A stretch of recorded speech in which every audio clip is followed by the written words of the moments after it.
Welcome to the first and only Battle of the Bands reality program in this country. This is Ignite Gospel Music Festival Season 4 and I'm your host and insider, Carl Guevara.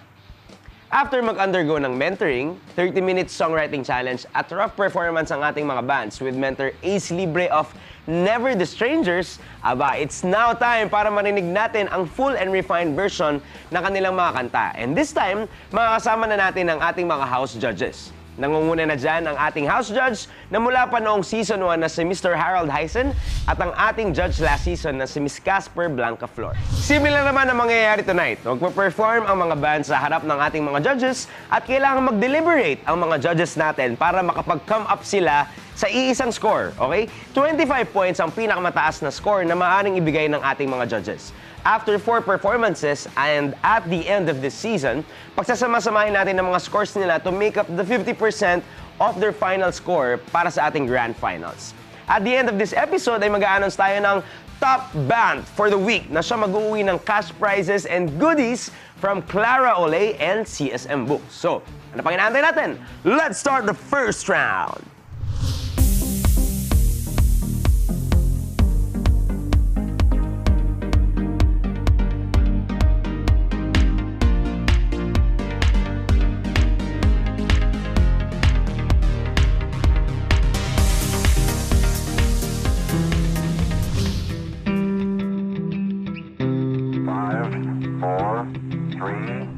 Now, for our first performance, we have Just Sisters performing their original song entitled Taas Noo.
ipapakita ko sa'yo na hindi ako papayag. Sisigaw ko sa lahat, papasabi ko ang lahat ng masasalamat ko. Paghahawakan ko lahat ang iyong sabi na at nag-iibabay.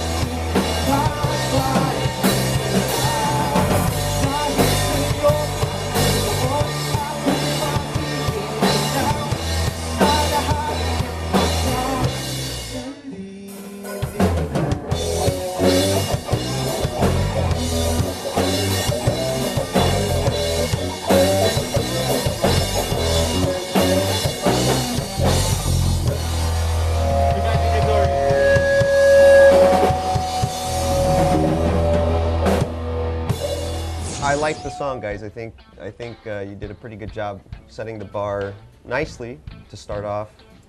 Die down part, I think you were going back into the chorus where you had the hits. It's like the song lost momentum there. That's an arranging issue, not so much a songwriting issue. It was a decent performance. You know, on a basic level, you stayed in tune, you stayed in time. And I also appreciate the subtle additions in the arrangement as the song went along. I guess I just sort of got confused with the second verse. If you're going towards the end, like after the bridge, you have to at least maybe transpose your chorus so that it has more build-up, like it has an impact, like it leaves a mark before you end the song. Yung talaga yung kulang namin yung pag-wrap up nung mismong tugtugan. Kumbaga parang may mga kulang pa kami na dapat namin puliduhin. If we say 25 is hit ready for radio or for mass exposure, you know, I give this like 15 for me, something like that. I don't see it as there for multiple reasons, even the way that the two guitars are playing off of each other. With two guitars, they could create a lot more diversity musically, but it's not really happening, so I don't feel like they're capitalizing on all their members as well. 5, 4, 3.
performance just needs a bit of tightening.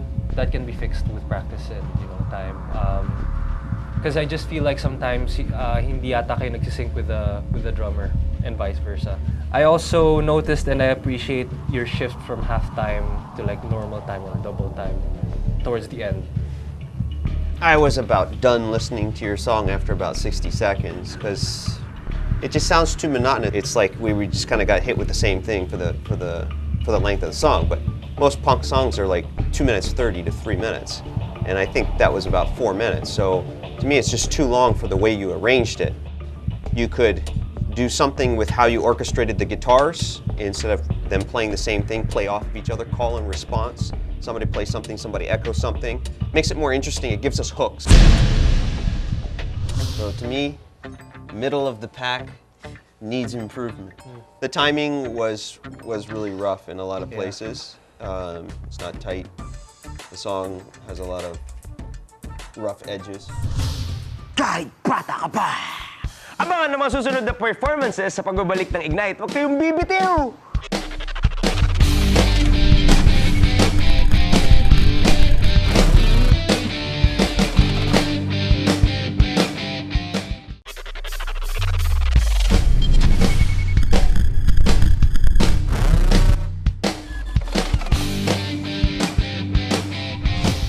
You're still watching Ignite! Kung naalala nyo, nung second week natin, sila yung kumanta ng We Can, We Can. Well, tignan natin kung masasabi na natin they can definitely make it to the competition with their performance tonight at kung nai-redeem na nila ang kanilang sarili kay Mentor Ace. 5, 4, 3,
me, the best one was the bridge because of Little David through Anointing Stand as a King. But my only comment is that if you're talking about youth empowerment and you're talking about Little David, it would be better if you talked about the characteristics of David when he was young until he transformed into a king. Ano yun, magandang suggestion for improvements. Yun, open kami for that. Siguro sa mga susunod gawin namin. Or kung pwede pang palitan. I guess I'm a little bit confused with the melody of the bridge, although I know that's the sort of the apex of your song, because I mean, you guys are louder there, the vocals are more intense. So maybe you can approximate the melody for that part just so it's easy for your listeners to latch on to it. Yeah, sorry. For me, the chorus, it's a forgetful song. Like, I wouldn't remember it tomorrow. I'm not gonna have LSS in the car about this song. Kami nga rin, nakalimutan na rin namin talaga. Maybe their live playing was, but the condition of the song or the quality of the song, it doesn't have the same recall. Yeah. The strength of the pre-chorus on the other group was a lot better. I think the song was predictable. Like it's up and down and up and down. Like there's no variety in terms of how it sounds. So Yeah, and I guess on a fundamental level, it just really has a lot of kinks to work out within itself, within the song itself. So performance-wise, they're okay. They can still improve, but I don't think this is really about the performance itself, really, as it is about the song. Yeah. 5, 4, 3.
For me, the intro's a little weird. Why did you start off with hits?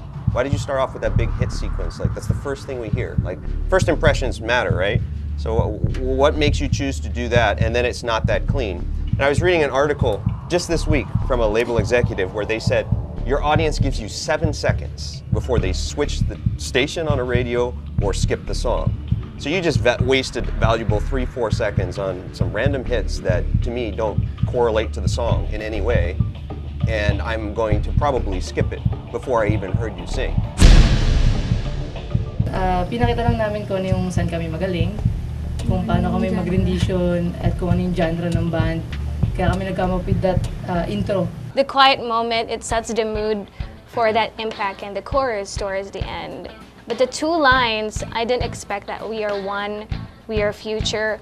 Like I told him earlier, with simple lyrics like this, you need to really do well in your music. And so there were some recalls like, so will you get up and fight? That's a nice recall to me. I remember that. I don't know if he remembers it now. So. Really, I mean, everything was fine. My biggest issues are the actual performance, not I really don't have that much song issues. A little bit on the arrangement, just for me with some of the choices of where they put the hits, and maybe even why they chose the hits that they chose, because like they're using a lot of 16th note hits, but the song doesn't really have that lyrically or in the arrangement, so it just feels, some of the stuff kind of feels out of place in that way. But song-wise, if they would just smooth some of that out, this has got some potential. Oh, ang galing, no? Makuha na kaya ng for Pico purposes ang top spot o may dumating pang banda na better sa kanila? Let's find that out sa pagbabalik ng Ignite.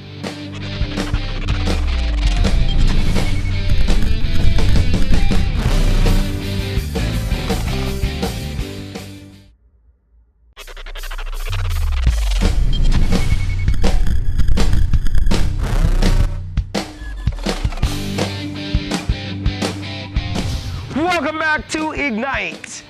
For our 5th performance, here are returnees from Season 1. Ay nako, magtagumpay na kaya silang makuha ang Grand Champion title this season? 5, 4, 3,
I liked the guitar interplay. I think you guys sound balanced. I think it sounded mature. My main issue would be the tempo. Regardless of how you're going to play these types of songs, when you go at double time, when you go at half time, or when you go at the tempo that you started at, it should all be related. That way, you know, if somebody's tapping their foot, it's not like I get confused about where you just went, and that's happening. Good job. Right? Right, Ace? Good job.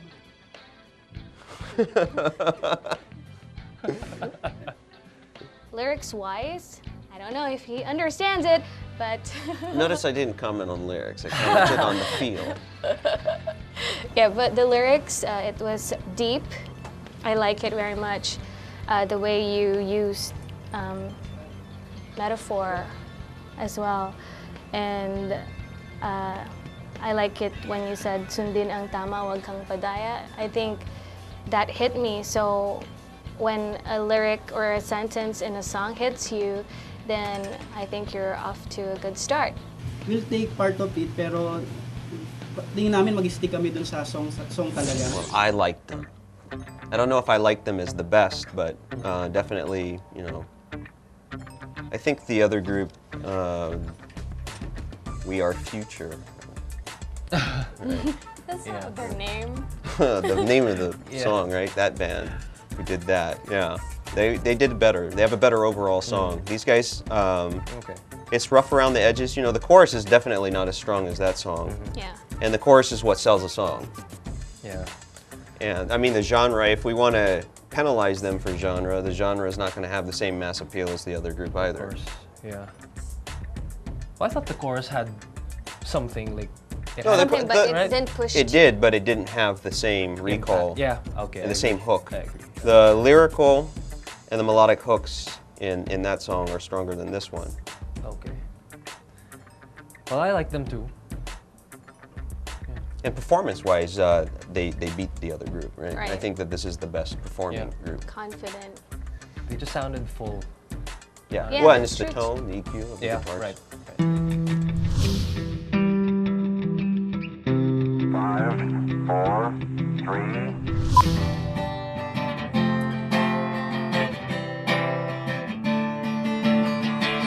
Panahon ng pagbabago, panahon ni Kristo. Itong panahon ng bagong siglo, kabataang Pilipino. Hey!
muslo, kabataang Pilipino.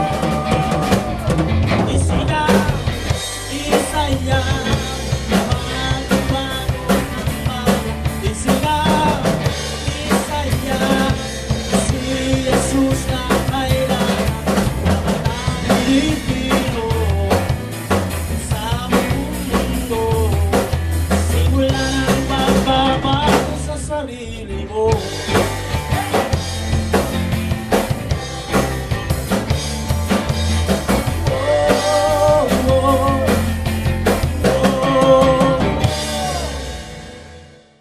Felt like I've just been taken to the 90s in all the wrong ways. You know what I mean? The arrangement sounds cliche, it sounds old. If I heard it on the radio, I'd be like, I'd switch the channel immediately, just the second I heard that style. So I'm wondering how you're gonna target empowering youth when I think you have a style and a sound that won't relate to the youth at all. In fact, you know, your audience is probably 45 and up. I feel like I can listen to it on the radio, but it's just there. I mean, it's neutral. It's not the best. It's not really bad. So it's just, you just turn it on and you're driving, it's traffic, just listen to it. I think that's how it is for me. What I liked about it is the simplicity of it. The simplicity of the melody, because I can tell that you have experience writing songs and that, you know, the simple stuff sometimes, that could be the toughest to come around. So I like that part of it. I also appreciate the energy that you guys brought. So really that counts for something. I could see that you guys were enjoying your performance. Without a doubt. Single digits. It's what I think. If you guys really want to, we can go with a high single digit 9. Which is actually the lowest. No, man, because for the context, right? Youth empowerment for the theme doesn't fit. For relating, like I don't think it relates to their target audience. I don't think it sounds modern. I don't think it fulfills any of the goals that it's supposed to. As far as the goal of this segment, right? The theme. So, to me, I mean, it could be to their format but I think if they would have changed chords, if they would have, like, just lyrically, it's too many lyrics. Yeah, a lot of things are just kind of out for what you're gonna expect. I know you disagree. It's No. okay. That's why I asked you if you wanted to know how young they were. But No, so I could you tell. were right. I mean- They were kind of young and. But it's regardless if you're young or not, right? If someone says, hey, if you're a good Write- songwriter, write a someone song, calls you, yeah. you're 65 or 70 or whatever, and they say to write it for the youth. If you're a good songwriter, you do Related it. It has to nothing our to do time. with your age. Yeah.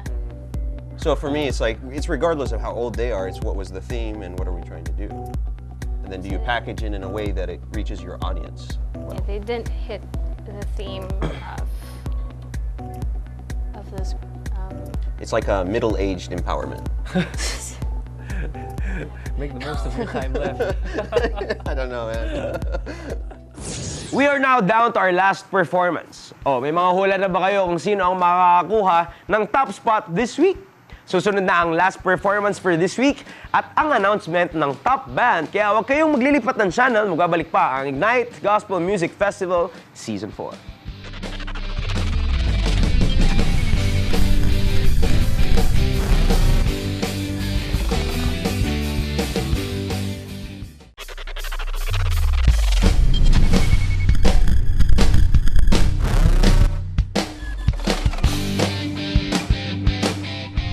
At ito na nga, ibibigay ko na agad sa inyo ang ating huling performance. Will this band be better than the bands kanina? Aba, we'll find that out. Here's Seed with their song Tuloy Tuloy. 5, 4, 3,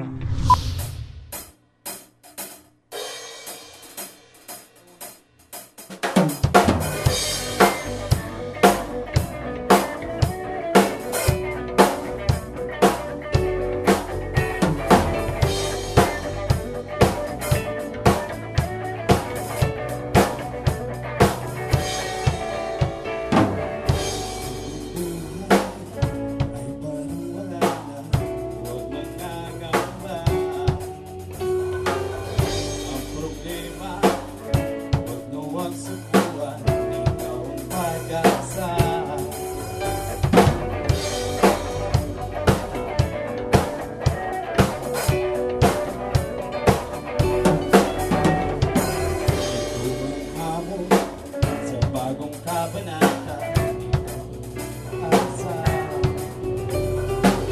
o kasaysayan itawag siyang susulat ng bagong umaga. Tama lang pag-magising at sumamapakunat at iyong bagong mundo. Tama lang pag-magising at sumamapakunat at iyong bagong mundo. Tuloy, tuloy, malinang pangarap. Tuloy, tuloy, malinang pangarap. Ikaw gagawan ko. Ay, ay, hawak mo. Oh, oh, oh, oh,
I really like the song because of the repetitive lines. I think that's a good style for us to remember. There's a hook,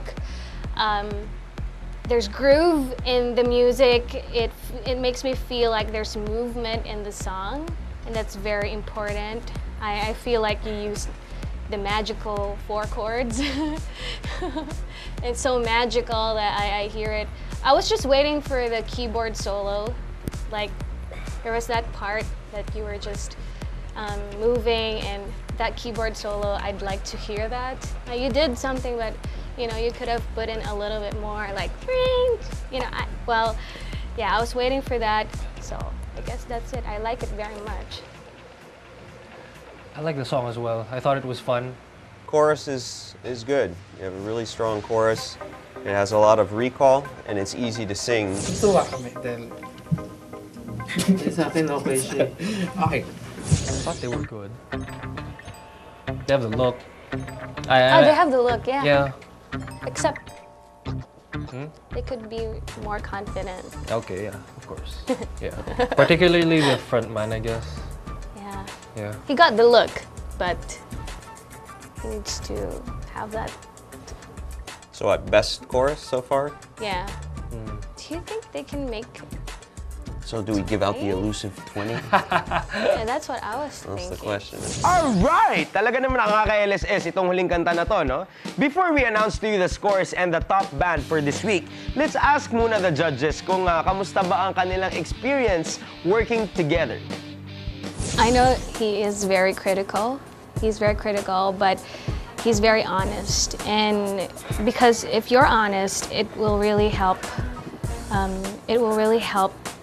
The band members to improve, and they will know specifically what they need to work on. And so I guess being honest and as a judge is very important. It's still good. Thank God. No. No, it's good. It's good to be back, and it's always insightful. She brings the variable of the lyrics and the vocalist, and can really pinpoint things for the front person to work on, which is very important for, or arguably the most important part for any band. Ace, I think he has a different perspective too, and it adds to the panel. and if he offers that kind of perspective, I guess the people or the band members, the people who make songs in this competition, it will help them have a different opinion from someone else with a different mind. So I guess that really helps. It has a good mix, having Harold and Ace, and then me. I enjoyed it. You can tell that he comes from a stronger songwriting background. A couple times that he mentioned attention to syllables, which is stuff that is very important, and a lot of people miss representing, you know, how to lay out a proper verse or making sense between parts of a chorus and things like that. And it's taken for granted, and they just try to rush through the syllables, and the song never quite sits right. So there were some great points that were brought out by Ace regarding songwriting and just laying out the form of the song. Working with them was quite the experience because while I listen for certain things and see things a certain way, I like their perspectives. I like how Harold is able to sort of really delve into questions about genre, questions about who your target market is, and I really appreciate and I also find useful Casper's perspective about, you know, lyricism, because when I was judging the performers, the bands on my own, you know, I was sort of confined to, you know, my own biases, my own opinions, my own musical background, and hearing them say these, give their comment, hearing them ask their questions, sort of allowed me to ask myself that, you know, internally while they were talking to the band. And now, let's announce the top band for this week. So guys, we want to congratulate you. You are our 3 top choices today, and it was extremely close and extremely difficult. I think there might have been some tears, I don't know for sure.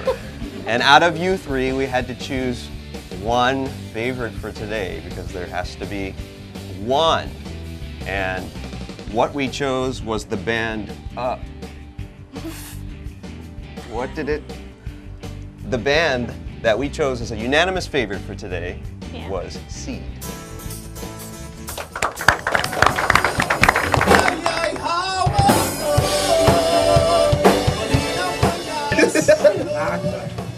Hindi namin in-expect. Ang gusto lang namin is makapag-produce ng gusto namin tunog. Tinugon ni Lord yung prayer namin kanina before na magsalo. Kaya there's a miracle working God when you pray. Wow! Thank you! Salamat po. Nabaha po kami. Thank you. Thank you po. What? The band that earned the win today is Seed, and they did it based on the numbers and their performance. And regardless of what you might think, you know, like the audience or viewers might say, well, you know, this band has the most potential or whatever. In the end, it is irrelevant of what you could have, should have, or would have done. It's what did you do? And so they're the band that delivered today, and we'll see if they deliver next time.